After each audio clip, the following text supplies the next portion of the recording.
उन्नाव के कुलदीप सिंह सेंगर के मामले में तो अखिलेश यादव बहुत आक्रामक थे। नवाब सिंह यादव के मामले में उनका गुस्सा कहां गया?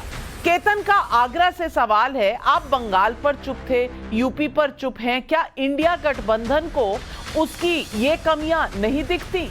जवाब दीजिए अजीज खान साहब।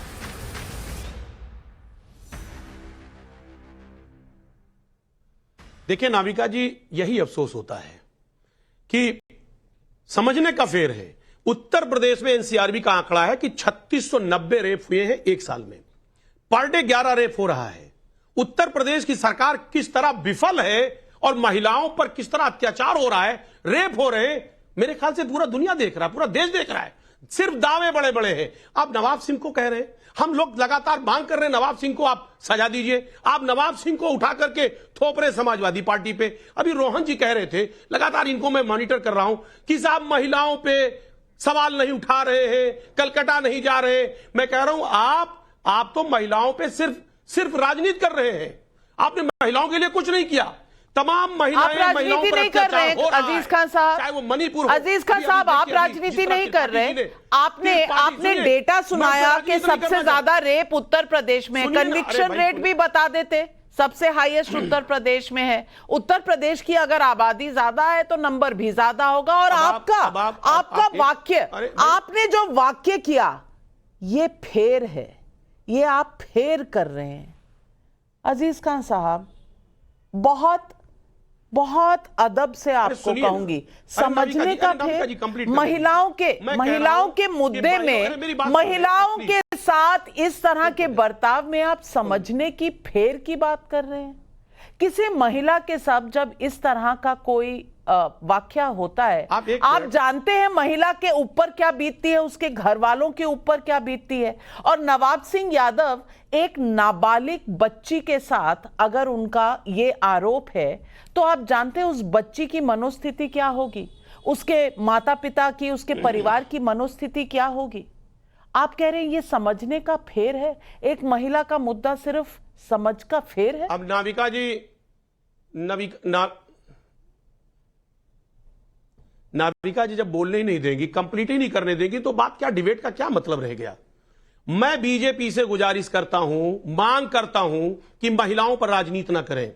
आज हमारी बहनें जो हैं वो असुरक्षित हैं, उन पर राजनीति हो रही है, तमाम उनके साथ अत्याचार हो रहा है। मैं कह रहा हूं, चाहे वो बहन समाजवादी से जुड़ी हो, चाहे कांग्रेस से जुड़ी हो या बीजेपी से जुड़ी हो, उसके अजमत से खिलवाड़ नहीं होना चाहिए। वो देश से जुड़ी है। इस देश का हमेशा इतिहास रहा है कि इस देश ने हमेशा बहन बेटियों की इज्जत की है।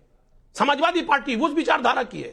आप क्या बात कर रही है? लेकिन सच्चाई यह है कि जो बड़े बड़े दावे और वादे करते रहे हैं बीजेपी के लोग महिलाओं के ऊपर, लेकिन आज वो महिलाएं कहीं ना कहीं उनके ऊपर अत्याचार हो रहा है। आपने कहा कांग्रेस की तमाम महिलाओं की सूची आपने बताई कि इनको पार्टी में सम्मान नहीं मिला। मैं कह रहा हूं ये पार्टी है, राजनीतिक पार्टियां हैं, इसमें चाहे महिला हो चाहे पुरुष हो, आते हैं और जाते हैं। इसका यह मतलब नहीं है कि सम्मान की वजह से वो अपने राजनीतिक कहीं ना कहीं लाभ होता है लोगों को, जो राजनीतिक लाभ के जरिए कहीं ना कहीं लोग जाते हैं। और यानी कि आप कह रही हैं वो महिला जो है सिमी रोजबेल, वो आने और जाने के लिए और अपने राजनीतिक लाभ के लिए ये कह रही है।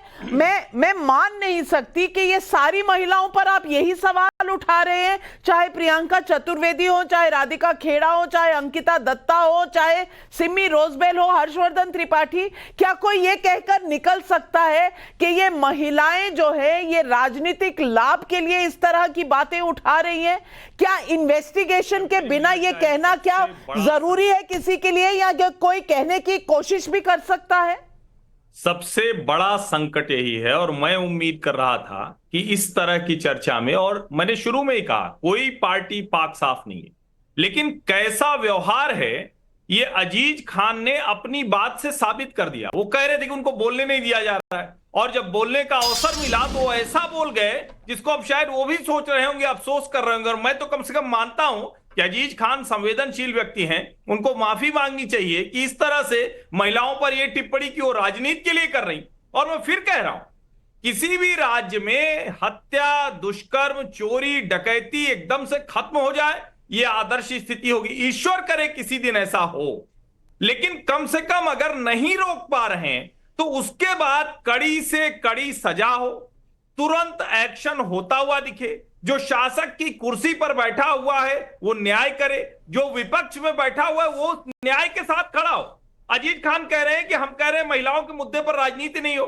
अखिलेश यादव को, अवधेश प्रसाद को कन्नौज और अयोध्या में राजनीति करनी थी, क्यों करनी चाहिए थी, कहना चाहिए था। और मैं तो सलाह देता हूं कि जिसकी भी सरकार हो, विपक्षी दल मुख्यमंत्री से जाकर वहां मिले और कहे कि अगर हमारी पार्टी का भी नेता है तो उसको सूली पर चढ़ा दीजिए, हम उसके लिए यहां हैं। लेकिन दुर्भाग्य से अखिलेश यादव कहने लगे डीएनए टेस्ट करा लो, नार्को टेस्ट करा लो, उस बच्ची के ऊपर संदेह करने लगे। अब ये सब जब होता है तो ये संवेदनहीनता की हद है। यहां जाकर फिर यही लगता है फिर क्या बात करें। अजीज खान साहब, आज वाकई में मेरा दिल टूट गया जब आपने ये नहीं कहा कि तहकीकात होनी चाहिए, इस पूरे मामले का संज्ञान लिया जाना चाहिए। आपने कहा राजनीतिक लाभ के लिए महिलाएं ऐसा कह सकती हैं और हर महिला पर यह ब्रांड लगाना, मैं सच कह रही हूं कि आज मेरा दिल टूट गया। और ओम प्रकाश खंडेलवाल का जयपुर से सवाल है। नाविका जी, जो डिबेट आप दिखा रही हैं उससे हमें तो यही समझ आ रहा है कि अगर इंडिया गठबंधन की सरकार कभी आई तो ये लोग महिलाओं के खिलाफ अत्याचार के मामलों में चुप रहेंगे और अपने साथियों की तरफ खड़े दिखाई देंगे। क्या ये सच नहीं? नरेश चौहान का नीम राणा राजस्थान से सवाल है। महिलाओं की सुरक्षा में ऑन स्क्रीन तो ये नेता बड़ी बड़ी बातें करते हैं, फिर धरातल पर तेरी बेटी मेरी बेटी क्यों हो जाता है? ये सवाल आज पब्लिक पूछ रही है। और कमलाकर त्रिपाठी हो या अजीज खान साहब हो या रोहन गुप्ता जी हो, मैं बस इतना ही कह सकती हूं, वादे बड़े बड़े कीजिए लेकिन महिलाओं के मुद्दे पर कम से कम अपनी पार्टियों के अंदर तो उनको सिक्योर रहने दीजिए। और अगर कोई सवाल उठाता है तो उसका कुछ ना कुछ संज्ञान तो लेना चाहिए, कुछ ना कुछ इन्वेस्टिगेशन तो होना चाहिए। सवाल ये है कि महिला अगर आवाज उठाए तो उसे दरकिनारे कर दो, उसे निकाल दो पार्टी से और फिर कहो कि महिला हूं, लड़ सकती हूं, महिलाओं के साथ हम खड़े हैं। क्या ये आवाज खोखली नहीं लगती? और क्या ये इंडिया गठबंधन ने बार बार साबित नहीं कर दिया कि कोलकाता हो या उत्तर प्रदेश या फिर महिलाओं का मामला हो तो केरल हो या दिल्ली, सवाल यही है, पांव दबाओगी तभी आगे बढ़ोगी, आवाज उठाओगी तो निकाल दी जाओगी। क्या महिलाएं ये बर्दाश्त करेंगी? और क्या इस तरह की लिप सर्विस और इस तरह के वादे लोग मानेंगे? आज सारे राजनीतिक दलों को ये सोचना चाहिए।